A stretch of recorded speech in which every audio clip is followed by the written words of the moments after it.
నమస్కారం. టాప్ తెలుగు మీడియాకి స్వాగతం. హెడ్లైన్ చూద్దాం.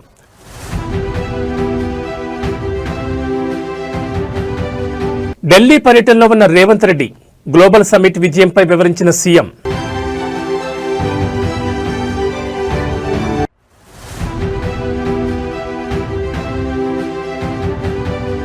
మాచర్ల కోర్టులో లొంగిపోయిన పిన్నెల్లి సోదరులు. పిన్నెల్లి బ్రదర్స్ ముందస్తు బెయిల్ పిటిషన్ కొట్టివేసిన సుప్రీంకోర్టు.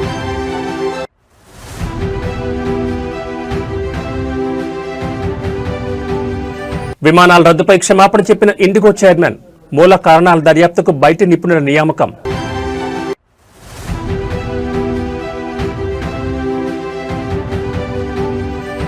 అమెరికాలో అధికారికంగా ప్రారంభమైన గోల్డ్ కార్డ్ పథకం.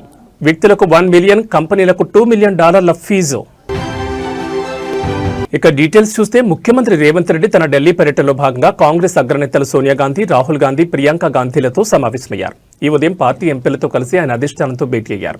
ఈ సందర్భంగా తెలంగాణలోని తాజా రాజకీయ పరిస్థితులు, ప్రభుత్వ పనితీరు, సంక్షేమ పథకాల అమలు వంటి కీలక అంశాలపై చర్చించినట్టు తెలుస్తోంది.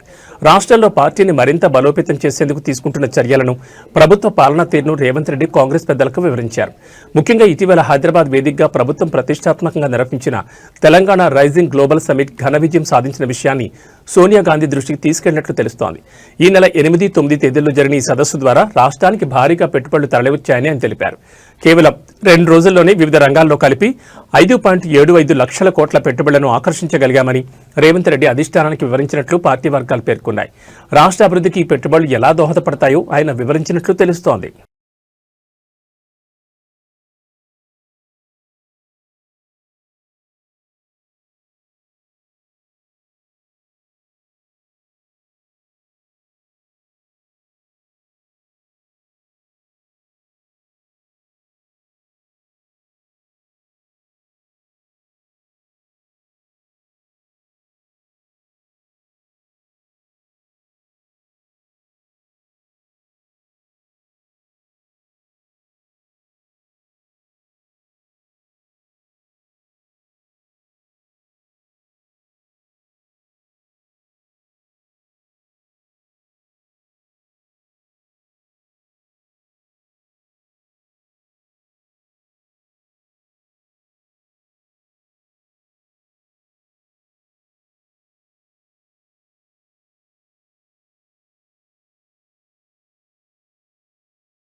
గొండ్లపాడు టీడీపీ నేతల జంట హత్య కేసులో నిందితులుగా ఉన్న వైఎస్ఆర్సీపీ మాజీ ఎమ్మెల్యే పిన్నెల్లి రామకృష్ణారెడ్డి, ఆయన సోదరుడు పిన్నెల్లి వెంకటరామరెడ్డి సుప్రీంకోర్టు ఆదేశాల మేరకు గురువారం మాచర్ల కోర్టులో లొంగిపోయారు. ఈ ఏడాది మే 24న పల్నాడు జిల్లా వెల్దుర్తి మండలం గొండ్లపాడులో తెలుగుదేశం పార్టీ నాయకులు జవిశెట్టి వెంకటేశ్వర్లు, జవిశెట్టి కోటేశ్వరరావు దారుణ హత్యకు గురైన విషయం తెలిసిందే. ఈ కేసులో ముందస్తు బెయిల్ కోసం పిన్నెల్లి సోదరులు చేసిన అభ్యర్థనను హైకోర్టు తిరస్కరించింది. అనంతరం వారు సుప్రీంకోర్టును ఆశ్రయించగా నవంబర్ 28న సుప్రీంకోర్టు వీరి ముందస్తు బెయిల్ను రద్దు చేసి 2 వారాల్లోగా కింది కోర్టు ముందు పోవాలన్న ఆదేశాలు జారీ చేసింది. సుప్రీంకోర్టు విధించిన గడువు ముగియనుండడంతో పిన్నెల్లి సోదరులు ఈ నిర్ణయం తీసుకున్నారు. ఈ లింగుబాటు నేపథ్యంలో ఎలాంటి అవాంఛనీయ సంఘటనలు చోటు చేసుకోకుండా పోలీసులు గురజాల సబ్ డివిజన్ పరిధిలో 144 సెక్షన్ విధించారు. దీంతో పాటు పోలీస్ యాక్ట్ 30 అమలు చేస్తున్నారు. పల్నాడు ప్రాంతంలో భారీ బందోబస్తు ఏర్పాటు చేసి ఉద్రిక్త పరిస్థితులు తలెత్తకుండా గట్టి చర్యలు చేపట్టారు. పలువురు వైసీపీ నాయకులకు ముందస్తు చర్యల్లో భాగంగా హౌస్ అరెస్ట్ చేశారు. సుప్రీంకోర్టు ఆదేశాల ప్రకారం నిందితులు లొంగిపోవడంతో ఈ జంట హత్యల కేసు దర్యాప్తులో తదుపరి చర్యలు వేగవంతం కానున్నట్లు తెలుస్తోంది. ఇటీవల ఈ కేసు విచారణలో భాగంగా సెక్షన్ 161 కింద నమోదు చేసిన డాక్యుమెంట్లు నిందితులకు ఎలా అందాయోనని సుప్రీంకోర్టు ధర్మాసనం ఆశ్చర్యం వ్యక్తం చేస్తూ ముందస్తు బెయిల్ పిటిషన్ కొట్టివేసిన విషయం తెలిసిందే.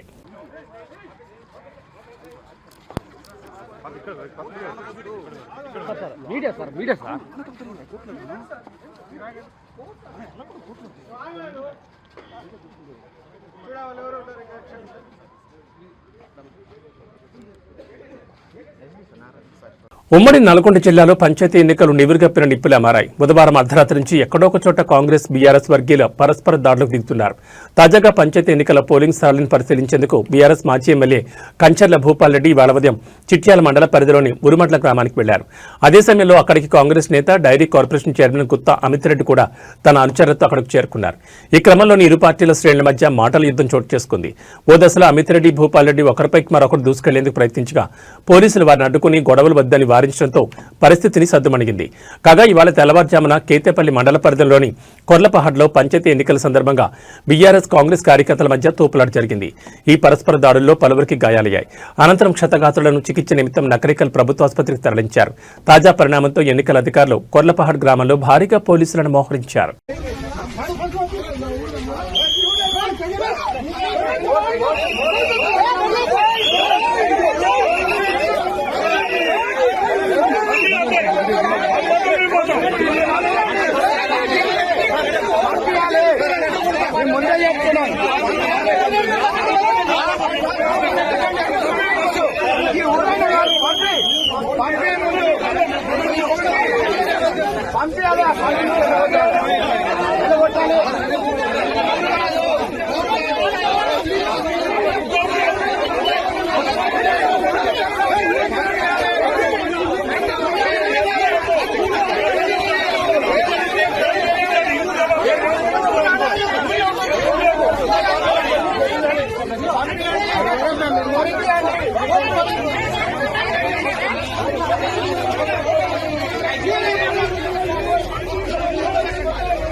మాది మీడియానే ఇబ్బంది.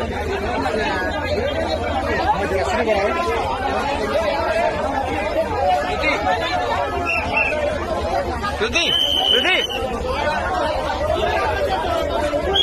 నడుస్తుంది.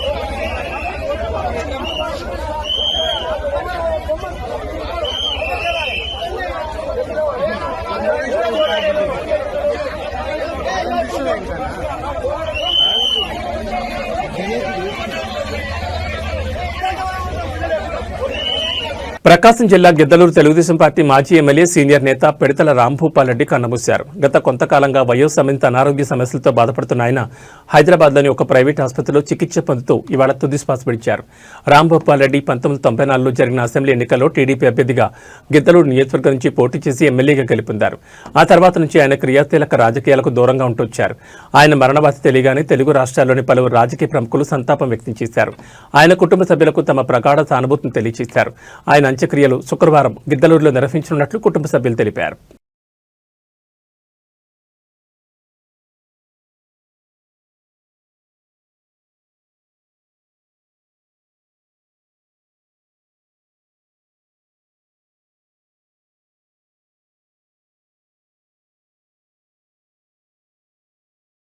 అనంతపురం జిల్లా కళ్యాణదుర్గం మున్సిపల్ చైర్పర్సన్ పదవి టీడీపీ కైవసం చేసుకుంది. మున్సిపల్ చైర్పర్సన్ గా తలారి గౌతమ్ ఎన్నికయ్యారు. కళ్యాణదుర్గం మున్సిపాలిటీలో మొత్తం 24 మంది కౌన్సిలర్లు ఉండగా టీడీపీకి 12 మంది కౌన్సిలర్లు, వైసీపీకి 12 మంది కౌన్సిలర్ల బలం ఉంది. అయితే ఎక్స్ అఫీషియో సభ్యులుగా ఎంపీ అంబికా లక్ష్మీనారాయణ, ఎమ్మెల్యే సురేంద్రబాబు ఓటేయడంతో మున్సిపల్ పీఠం టీడీపీ దక్కించుకుంది. ఈ గెలుపుతో తెలుగు తమ్ముళ్లు సంబరాలమేనంటాయి.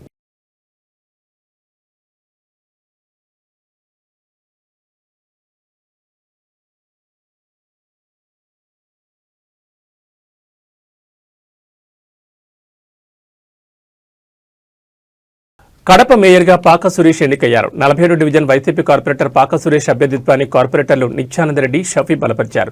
దీంతో పాక సురేష్ మేయర్గా ఎన్నికైనట్లు జాయింట్ కలెక్టర్ అదితి సింగ్ ప్రకటించారు.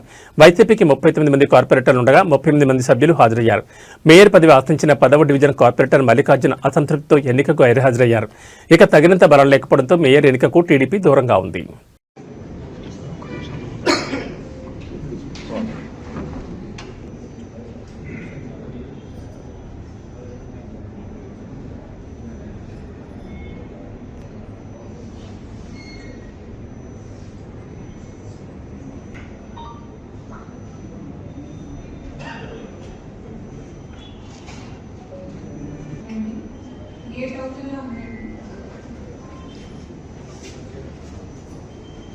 అదే చేయడం జరుగుతుంది.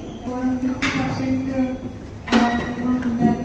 46 మెంబర్స్ మినిమం ఉంటే మేము స్టార్ట్ చేయవచ్చు. ఇది మనకి రూల్స్లో ఉంది.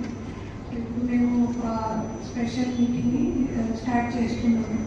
ముందు ఒకసారి రూల్ పొజిషన్ అంతా చెప్తాను, తర్వాత ప్రొసీజర్ మేము స్టార్ట్ చేస్తాము. సో ఈ ఫార్మీలో రికగ్నైజ్డ్ పొలిటికల్ పార్టీస్ వాళ్ళ తరఫు నుంచి క్యాండిడేట్ ఎవరు పెడుతున్నారు, వాళ్ళ ఉంటుంది. అదేవిధంగా విప్ ద్వారా ఏ నోటీస్ జారీ చేశారు దానికి ఎనెక్సర్ 3లో కాపీ ఒకటి ఇవ్వాల్సి ఉంటుంది. తర్వాత పార్టీ మెంబర్స్ తరఫు నుంచి ఎక్నాలెడ్జ్మెంట్ విప్ మనం ఇది జారీ చేశాము, వాళ్ళు ఎక్నాలెడ్జ్ చేశారు. దానికి సంబంధించి మీటింగ్ స్టార్ట్ అయ్యే లోపల ఇవ్వాల్సి ఉంటుంది. మేడ్చల్ జిల్లా శామీర్పేటలోని బీసీ గురుకుల పాఠశాలలో తమకు సరైన భోజనం పెట్టడం లేదని, భవనం కూడా శిథిలావస్థకొచ్చిందని పోలీస్ స్టేషన్లో ఫిర్యాదు చేశారు విద్యార్థులు.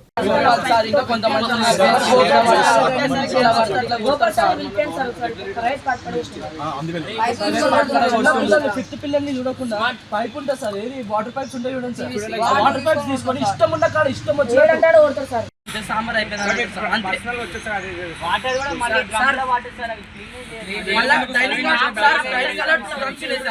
అవి మేము వచ్చినప్పటి నుంచి చూస్తున్నాం సార్, మేము జాయిన్ అయినప్పటి నుంచి ఇప్పటి వరకు ఒకసారి కడగలే. దాని కింద బొగాన్లు ఉంటాయి, అట్లనే ఉంటాయి. ఇప్పటి వరకు ఒకసారి బొగాన్లు కడగలే,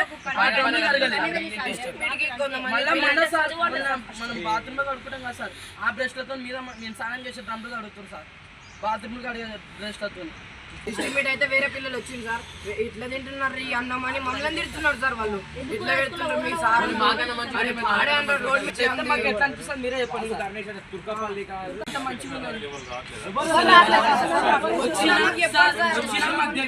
ప్రిన్సిపల్ రూమ్ లో కాడికి అంతే, ఆడికి మళ్ళీ వెళ్ళిపోతారు. అంచినా సరే ఒక్క పూట మంచిగా పెడతారు సార్ అంతే. మెన్నోళ్ళు ఉన్నట్టు చక్కగా పెడతలేరు, పొద్దున్న సాయంత్రం పెడతారు, సాయంత్రం పొద్దున్న పెడతారు. ఏం పడుతున్నారు అలాగే మేమేమన్నా అడిగితే మళ్ళీ కొట్టే నీకు ఎందుకు ఒక్కనే తింటలేరా అంటే చదవచ్చు అని పోలీస్ స్టేషన్ దాకా వచ్చినంటే చాలా ఇబ్బంది కదా. ఇబ్బంది అర్థం చేసుకోండి సార్, ఓకే కానీ కమిటీ మీటింగ్ కూడా పెట్టాను, పెట్టి చెప్తాను. ఇట్లాంటి సిచ్యువేషన్స్ ఉన్నాయి, కొద్దిగా నెక్స్ట్ రాకుండా వాళ్ళు కొద్దిగా హ్యాండ్ పవర్తో తగ్గిపోయింది, కొన్ని విషయాలు ఉన్నాయని చెప్పాను అలాగే. ఇప్పుడు మార్నింగ్ కూడా వాళ్ళని క్లాస్కి తీసుకెళ్ళి చెప్పాను. టాలీవుడ్ సీనియర్ హీరో అయిన మెగాస్టార్ చిరంజీవి ప్రముఖ పారిశ్రామికవేత్త మహేంద్ర గ్రూప్ చైర్మన్ ఆనంద్ మహీంద్రాపై ప్రశంసల వర్షం కురిపించారు. తెలంగాణ గ్లోబల్ సమ్మిట్లో ఆనంద్ మహీంద్రాను కలిసిన చిరంజీవి ఆయన వ్యక్తిత్వాన్ని పొగుడుతూ సోషల్ మీడియా వేదికగా ట్వీట్ చేశారు. ఆయన తన ట్వీట్లో ఆనంద్ మహీంద్ర వినయం, నిరాడంబరత తనకు ఎంతో ఆకట్టుకున్నాయని, వ్యక్తిగతంగా ఆ లక్షణాలు తాను ఎంతో గౌరవిస్తానని చిరంజీవి పేర్కొన్నారు. అంతేకాకుండా ఆనంద్ మహీంద్ర తన విలువలు, పనులు, నడవడికలతో గొప్పతనాన్ని పెంచుకున్న రతన్ టాటాను గుర్తు చేస్తున్నారని చిరంజీవి ఆ పోస్టులో ప్రస్తావించారు. ఆనంద్ మహీంద్ర సామాజిక సేవా కార్యక్రమాలకు కట్టుబడి ఉండడం తనకు చాలా స్ఫూర్తినిచ్చిందని, ఆయనతో కలిసి అలాంటి సార్థకమైన పనులలో పాల్గొనడానికి తాను మరింత ఉత్సాహంగా ఉన్నారని చిరంజీవి తెలిపారు. ఈ సమావేశాన్ని ఏర్పాటు చేసినందుకు సీఎం రేవంత్ రెడ్డికి చిరంజీవి ప్రత్యేక కృతజ్ఞతలు తెలిపారు. భవిష్యత్తులో ఇలాంటి స్ఫూర్తిదాయకమైన సంభాషణల కోసం ఎదురుచూస్తున్నారని మెగాస్టార్ తన ట్వీట్ను ముగించారు.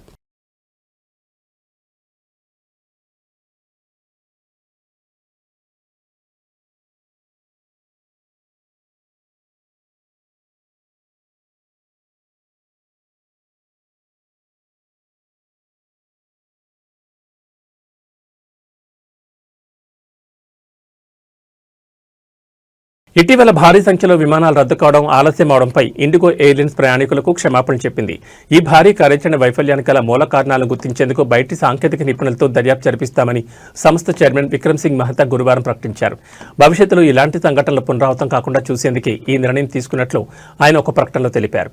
ఈ నెల 3 నుంచి 5 మధ్య జరిగిన ఈ పరిణామాల వల్ల వేలాది మంది ప్రయాణికులు తీవ్ర ఇబ్బందులు పడ్డారని మెహతా అంగీకరించారు. చాలా మంది ముఖ్యమైన వ్యక్తిగత కార్యక్రమాలు, వ్యాపార సమావేశాలు, వైద్య అపాయింట్మెంట్లు కోల్పోయారు. జరిగిన దానికి మేము మనస్ఫూర్తిగా చింతిస్తున్నామని ఆయన పేర్కొన్నారు. సీఈఓ పీటర్ ఎల్బర్స్ నేతృత్వంలోని యాజమాన్యం సర్వీసులను పునరుద్ధరించడంపై దృష్టి పెట్టాలనే ఉద్దేశంతోనే తాము వెంటనే ప్రకటన చేయలేదని వివరించారు. అంతర్గత సమస్యలతో పాటు వాతావరణం అనుకూలించకపోవడం, కొత్త సిబ్బంది రోస్టరింగ్ నిబంధనలు, ఏవియేషన్ వ్యవస్థలో రద్దీ వంటి అనేక కారణాల వల్ల ఈ అంతరాయాలు ఏర్పడ్డాయని మెహతా తెలిపారు. కావాలనే సంక్షోభం సృష్టించామని లేదా పైలట్ అలసట నిబంధనలను ఉల్లంఘించామని వస్తున్న ఆరోపణలను ఆయన ఖండించారు.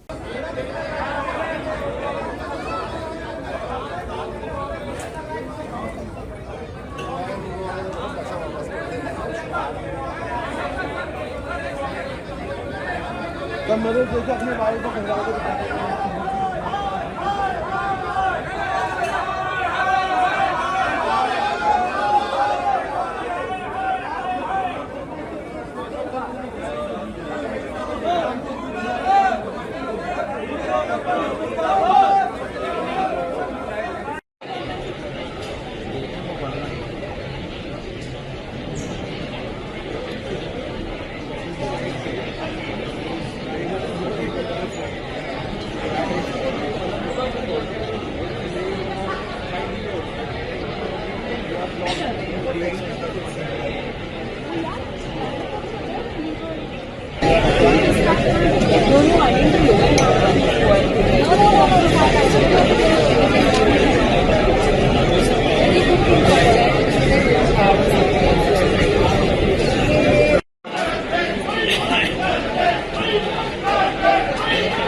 అమెరికా అధ్యక్షుడు డొనాల్డ్ ట్రంప్ తన ప్రతిష్టాత్మక గోల్డ్ కార్డ్ పథకాన్ని అధికారికంగా ప్రారంభించారు. ఈ పథకం కింద $1 మిలియన్ చెల్లించే వ్యక్తులకు లేదా ఒక్కో విదేశీ ఉద్యోగికి $2 మిలియన్ చెల్లించే కార్పొరేట్ సంస్థలకు అమెరికాలో చట్టబద్దమైన నివాసం కల్పించి పౌరసత్వానికి మార్గం సుగమం చేయనున్నారు.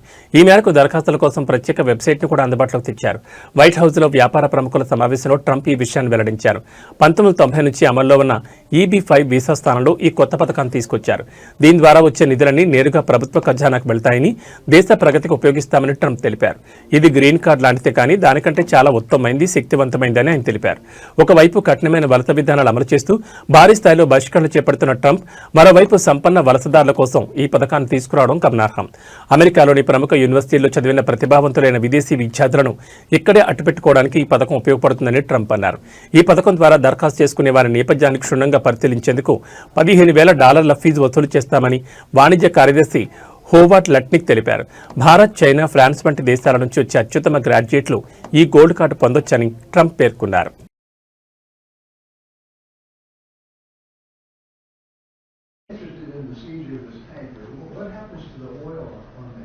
Well, we keep it, I guess. Where does it go? What port does it go to? Well, you have to follow the tanker.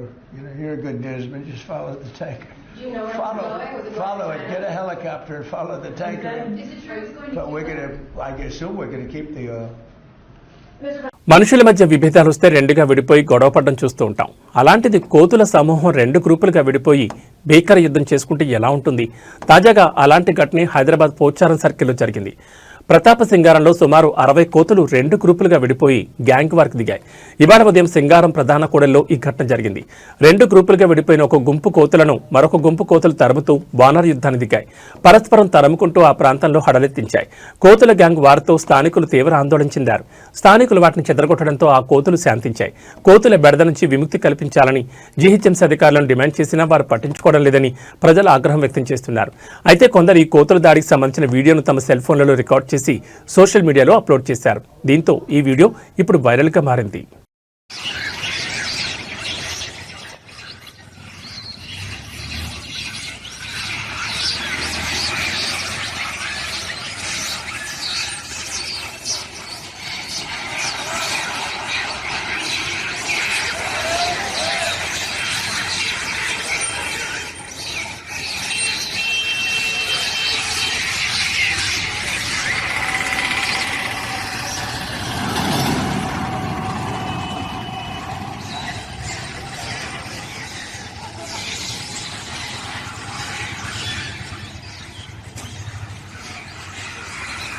Medak జిల్లా వెల్దుర్తి మండలంలోని చెర్లపల్లి, శంసిరెడ్డిపల్లి తాండా, బస్వాపూర్ గ్రామాల్లో సర్పంచ్ వార్డు సభ్యుల స్థానాలకు ఒక్కొక్కటి నామినేషన్ దాఖలైంది. దీంతో ఆయా గ్రామ పంచాయతీలో సర్పంచ్ వార్డు సభ్యుల ఎన్నిక ఏకగ్రీవమైనట్లు అధికారులు ప్రకటించారు. చెర్లపల్లి సర్పంచ్గా అరుణ దుర్గానాయక్, శంషరెడ్డిపల్లి సర్పంచ్గా బానోత్ గణేష్, బస్వాపూర్ సర్పంచ్గా నజ్మా సుల్తానాలతో పాటు ఆయా గ్రామాల వార్డు సభ్యులకు రిటర్నింగ్ అధికారులు ఎన్నికల ధ్రువపత్రాలు అందజేశారు. అనంతరం గ్రామ పంచాయతీ కార్యాలయంలో ప్రమాణ స్వీకారాన్ని ఘనంగా నిర్వహించారు.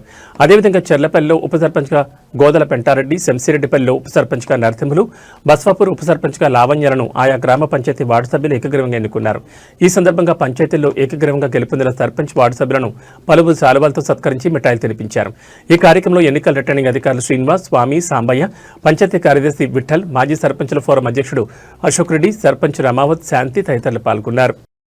శంషరెడ్డిపల్లి తాండా మండల్ వెల్దుర్తి, బానోత్ గణేష్ మా తండ్రి గారు ఈ గ్రామం ఏకీకరణ చేయడం జరిగింది. ఈ గ్రామాన్ని మంచి దారిలో తీసుకెళ్లాలని, మంచి అభివృద్ధి చేసుకుందామని చెప్తున్నాము.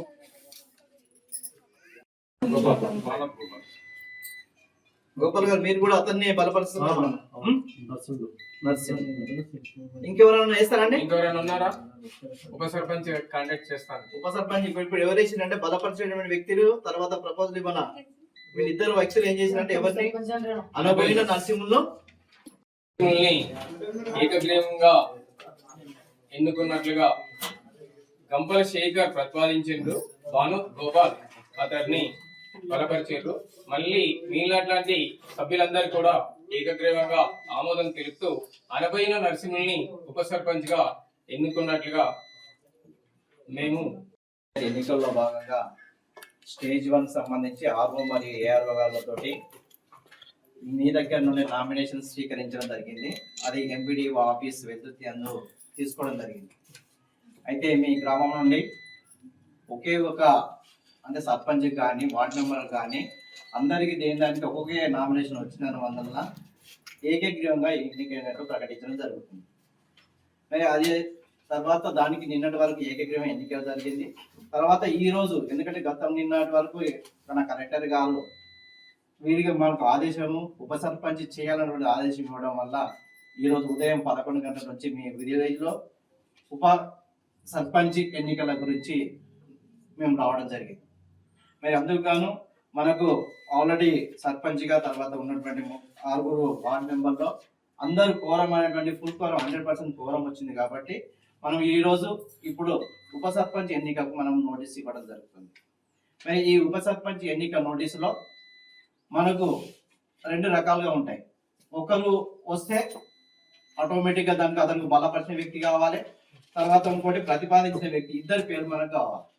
ఎవరైతే మనం బలపరుస్తామో తర్వాత పోటీ చేస్తామో ఆ 2 పేర్లు కావాలి. ఆ 2 వ్యక్తులు ఇక్కడ సంతకం పెట్టాలి. అది ఒక నామినేషన్ వచ్చినప్పుడు. అదే మాదిరిగా సేమ్ సెకండ్ నామినేషన్ మీద పోటీ ఉన్నది అనుకోండి. చాలా సంతోషం. చెల్లపల్లి గ్రామ పంచాయతీ రెండోసారి గ్రామ పంచాయతీ ఎన్నికల్లో ఏకగ్రీవ ఎన్నికకు సహకరించినటువంటి చెల్లపల్లి గ్రామస్తులు తాండావాసులు అందరూ కూడా వాళ్ళ ఏకాభిప్రాయాన్ని మద్దతు ప్రకటించి ఏకగ్రీవంగా ఈ బాడీని ఎన్నిక చేసినందుకు గ్రామ ప్రజలకు అందరికీ మా వ్యక్తిగత విజయాన్ని వాళ్ళ విజయంగా అంకితం చేస్తున్నాం. అభివృద్ధి విషయంలో వాళ్ళు పార్టీలకు అతీతంగా గ్రామాభివృద్ధి ధ్యేయంగా మేము అందరినీ కలుపుకట్టుకో అభివృద్ధికి ముందు సాగించడానికి మేము కృషి చేస్తాం. మా పైన ముఖ్యంగా నా పైన గ్రామవాసులందరూ కూడా అపారమైన విశ్వాసం నుంచి నాకు బాధ్యతలు అప్పగించినందున నా పూర్తి సాయశక్తులు నా ప్రయత్నాన్ని కొనసాగించి గ్రామాభివృద్ధి కోసకు సదా ఎప్పటికీ నా వ్యక్తిగత ప్రయత్నం కొనసాగుతూనే ఉంటుంది. నాకు కాకపోతే ఎవరు ఎంత ప్రయత్నం చేసినా గ్రామస్తుల సహకారం కూడా అందరికీ మద్దతుగా ఉంటేనే అది కొద్దిగా విజయవంతంగా ఉంటుంది. కాబట్టి గ్రామస్తులందరూ కూడా ప్రతి కార్యక్రమానికి తమ వంతు కార్యకర్తగా కర్తవ్యం. ఇవి ఈ బులెటిన్ విశేషాలు. మరో బులెటిన్లో మళ్ళీ కలుసుకుందాం. నమస్కారం.